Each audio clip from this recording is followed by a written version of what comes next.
रेशमा एक fashion designer थी और नमन एक कंपनी में मैनेजर का काम करता था। रेशमा और नमन एक दूसरे को कॉलेज से जानते थे और एक दूसरे से प्यार करते थे। उनके रिलेशन को लगभग 4 साल हो गए थे और अब रेशमा नमन से शादी करना चाहती थी। पिछले महीने नमन का प्रमोशन हुआ तो इसी कारण उसे दूसरे शहर में शिफ्ट होना पड़ा। जाने से पहले वो रेशमा से मिला था। रेशमा बहुत उदास थी कि अब वो दोनों नहीं मिल पाएंगे, लेकिन रेशमा ने नमन को कभी मना नहीं किया जाने से। वो चाहती थी नमन अपने कैरियर में आगे बढ़े और यही सोचकर उसने खुशी खुशी नमन को जाने दिया। वो दोनों एक दूसरे से रोज़ फ़ोन करते थे और घंटों बातें करते थे। रेशमा उसने नए काम की नई जगह के बारे में पूछती रहती थी। सब कैसा है उधर, वो समय पर खाना खाता है कि नहीं खाता, काम में ध्यान लगता है ना। रेशमा ने उसका सब कुछ पूछती थी। 1 साल अच्छे से बीत गए थे, लेकिन फिर कुछ ऐसा होने लगा कि रेशमा बहुत परेशान रहने लगी। नमन ना तो खुद से रेशमा को फ़ोन करता था और जब रेशमा फ़ोन करती थी तो ये बोलकर फ़ोन रख देता था कि वो काम में व्यस्त है। रेशमा को समझ नहीं आ रहा था कि नमन ऐसा क्यों कर रहा है। भले कितना भी काम हो, 5 मिनट तो मुझसे बात कर ही सकता है। 1 महीना ऐसे ही चला गया। फिर रेशमा थक कर नमन को फ़ोन करना छोड़ दी और नमन उसे खुद से फ़ोन नहीं करता था। कुछ दिन ऐसे बीत गया तो रेशमा ने खुद फ़ोन किया नमन को। उसे फ़ोन नहीं उठाया। रेशमा ने उसे 3-4 बार फ़ोन किया, फिर भी उसने फ़ोन नहीं उठाया और ना ही उसके बाद खुद रेशमा को फ़ोन किया। रेशमा बहुत परेशान हो गई। वो सोचने लगी कि सच में नमन काम में व्यस्त रहता है कि कुछ और बात है। कुछ दिनों बाद रेशमा अपने काम से छुट्टी लेकर नमन को बिना बताए उससे मिलने चली गई। रेशमा को नमन का पूरा पता मालूम था कि वो कहाँ रहता है। रेशमा रात के समय नमन के घर पहुंची थी। उसने देखा कि नमन के घर पर ताला लगा हुआ है।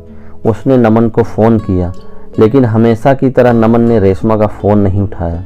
फिर रेशमा ने नमन को मैसेज किया, मैं तुम्हारे घर के बाहर खड़ी हूँ, तुम कहाँ हो। थोड़ी देर बाद नमन ने फ़ोन किया और उसे बहुत डांटा कि तुम बिना बताए क्यों आ गई इधर, किसने बोला था तुम्हें इधर आने के लिए, और फ़ोन रख दिया। उसने रेशमा की कोई बात नहीं सुनी। रेशमा उसके घर के बाहर ही बैठी रह गई कि शायद नमन को ऑफिस में बहुत काम हो और मैं बिना बताए आ गई, इसलिए वो गुस्सा हो गया और वो उसके घर के बाहर ही बैठ के इंतज़ार कर रही थी। सफ़र में रेशमा बहुत थक गई थी और उधर बैठे बैठे रेशमा की आंख लग गई और वो सो गई। सुबह उसकी आंख खुली तो उसने देखा कि नमन अभी तक घर नहीं आया। फिर से नमन को फ़ोन किया। फ़ोन उठाते ही बोला, क्या है, तुम मुझे बार बार फ़ोन क्यों कर रही हो। रेशमा बोली, तुम कहाँ हो, रात भर तुम घर नहीं आए और मैं इधर तुम्हारे घर के बाहर कल रात से तुम्हारा इंतज़ार कर रही हूँ। नमन गुस्से में बोला, तुम चली जाओ, मैं नहीं आ सकता। रेशमा की आंखों में आंसू आ गए। रेशमा बोली, क्यों कर रहे हो ऐसा, मेरी क्या गलती है, ये तो बताओ। नमन बोला, तुम जाओ, तुम्हें तुमसे कोई बात नहीं करनी। फिर फ़ोन रख दिया। रेशमा बहुत रोने लगी। उसके वापस जाने के अलावा कोई रास्ता नहीं था।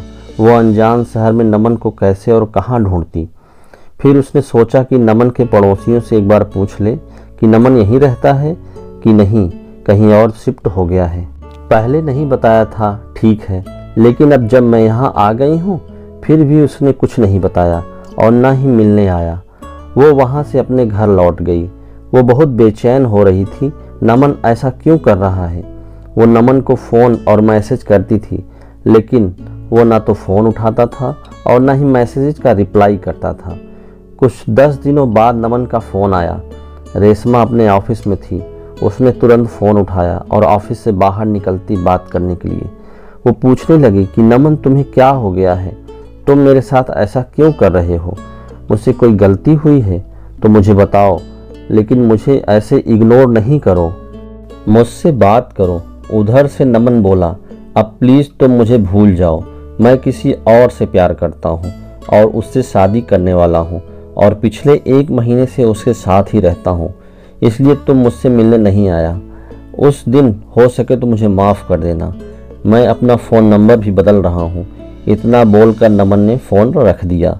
रेशमा ये सब सुनकर तो मानो उसके पैर के नीचे की ज़मीन ही निकल गई हो। उसका दिल बहुत तेज़ी से धड़कने लगा। वो रोने लगी और सोचने लगी कैसे 4 साल का रिलेशन ऐसे कोई एक झटके में तोड़ सकता है। वो उसी वक्त ऑफिस से घर चली गई और वो बहुत रोई और फिर नमन को फ़ोन करने लगी कि नमन ऐसे नहीं कर सकता, वो मुझे छोड़कर नहीं जा सकता। लेकिन जैसे ही नमन ने कहा था कि वो अपना फ़ोन नंबर बदल रहा है तो उसका फ़ोन भी नहीं लगा। रेशमा डिप्रेशन में चली गई। वो 1 महीने तक ऑफिस नहीं गई। उसे रोज़ ऑफिस से फ़ोन आते थे। आखिर में उसके बॉस ने उसे बोल दिया कि ऐसे ही कुछ दिन और चला तो वो अपनी नौकरी खोनी पड़ेगी। फिर कुछ दिनों बाद रेशमा ऑफिस जाने लगी, लेकिन काम में उसका ध्यान नहीं रहता था। 6 महीने हो गए। उस बात को अब रेशमा धीरे धीरे संभाल रही थी। नमन ने फिर रेशमा को फ़ोन नहीं किया, ना ही रेशमा ने उसे कभी फ़ोन किया। इस तरह से प्यार का अंत हो गया।